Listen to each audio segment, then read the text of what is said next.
You're tuning into Black and White Sports on YouTube.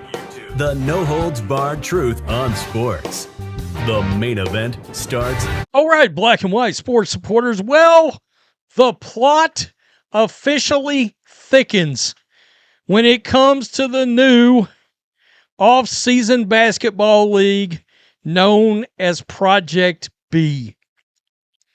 Very interesting now, because now officially we have two Indiana Fever Superstars. Got to remember, neither one of these players are technically under contract anymore because of the CBA and because of the fact that they were on one-year deals, but they were Indiana Fever Superstars. Yesterday it was Kelsey Mitchell. Today it is the one and only Sophie Cunningham. Sophie Cunningham is going to Project B, folks.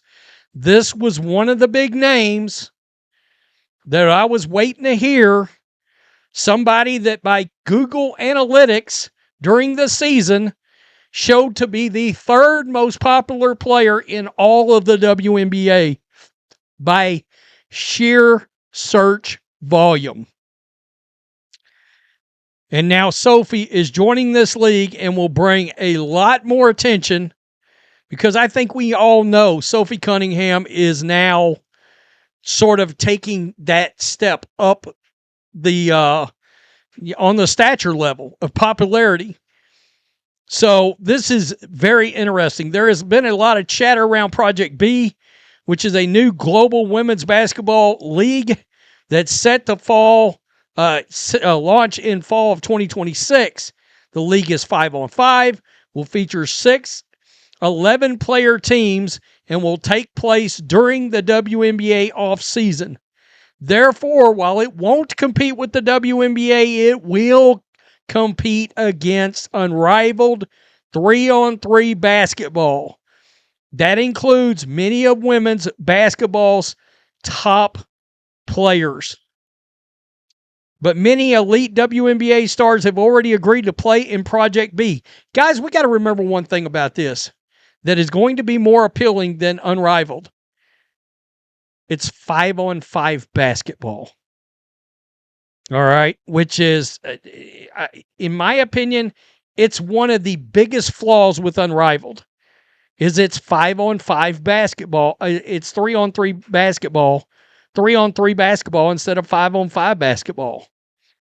On November 24th, the news broke that Indiana Fever star Kelsey Mitchell will also be playing in the league next season.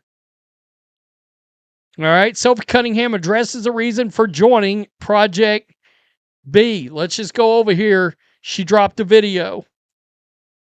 Guys, I am so excited to announce that I'm actually joining Project B's athlete roster. I am so thrilled for it. It is giving women's basketball a platform that is much deserving, not only here in the United States, but across the world. So come on this journey with us. Absolutely. Absolutely. Very cool. Very cool. The signing of Sophie Cunningham elevates Project B into must-watch TV territory. Fair play, Soph. It'll be interesting to see over the coming months what other Fever players follow you and Kelsey. You've really got to wonder, is Lexie Hull not far behind? I mean, let's be real here.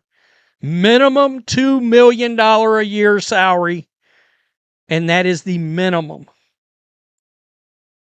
I will be very interested to see what do the salaries look like as they start emerging.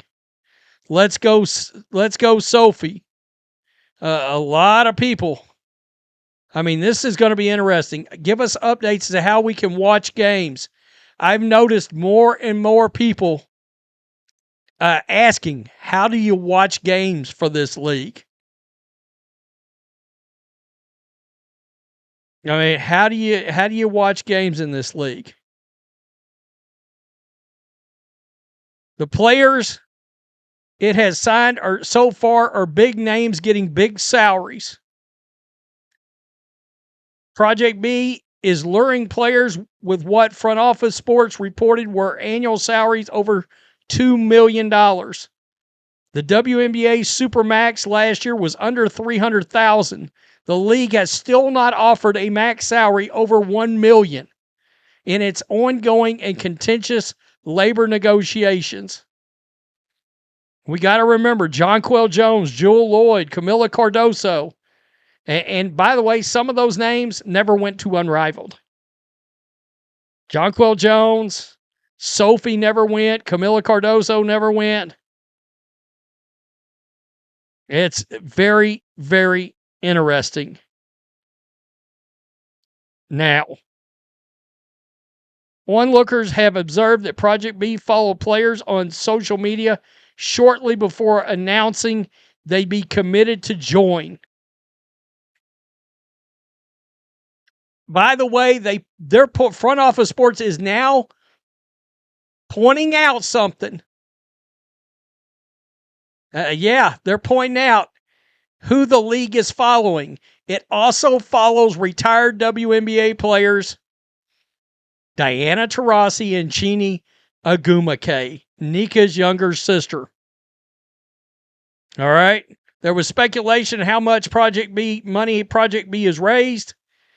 It says it does not include any Saudi Arabia dollars. The company does have a deal with SELA, the Saudi events company, but the deal involves Project B paying SELA. Okay, so they're paying the Saudis. I will say this. I like the fact that Steve Young is involved. Yeah, former 49ers quarterback, NFL MVP, and Novak Djokovic is also one of the investors. So I find that very interesting. And there she is, right there. I had a feeling this was coming, that Sophie Cunningham was headed to Project B soon. I thought it was very interesting that there's sort of a group of players that have been just oddly silent, okay? All the way around. I think you sort of notice things by the players that aren't playing in Unrivaled. All right? And Kelsey does, right? A couple of these players do. But they're not going to turn down that kind of scratch to keep playing in that league. I think Unrivaled is done. This league, it's going to be very there's like, 3 other names that people are really waiting on. Well, look, they're waiting on Caitlin Clark above everybody else. All right? They're waiting on Caitlin Clark above everybody else. Because if they get Caitlin Clark, the league's going to be successful. Asia Wilson and Angel Reese are the other 2 names everybody is waiting on. Angel's not in Unrivaled. Asia hasn't played in any off-season leagues. I still think Caitlin Clark could end up making a lot of damn money here. Tell me what you think. Peace. I'm out. Till next time. Thanks for watching the show. Be sure to like, comment, and subscribe. Be sure to tune in next time on Black and White Sports.